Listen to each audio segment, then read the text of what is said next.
CTM Stock Monday. Is it a buy or not? Watch this 1 minute video till the end to find out.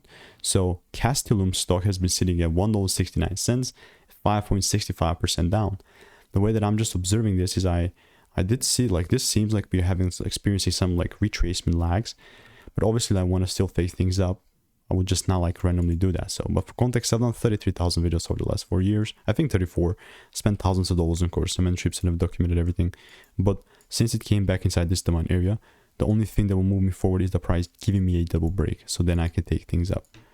I mean, for context, it came down, hit the double of the demand zone.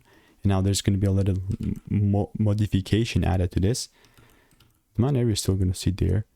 But that double break must happen above these highs, because this is like the last lower high that's holding the price down. So if I see that double break happening above that, then and only then I will take things up. So I'm talking something like that. So that's how CTM looks like. For me, this is not financial advice. And if you want to make more money trading in a simple way, click the first link in the description. It's a free newsletter.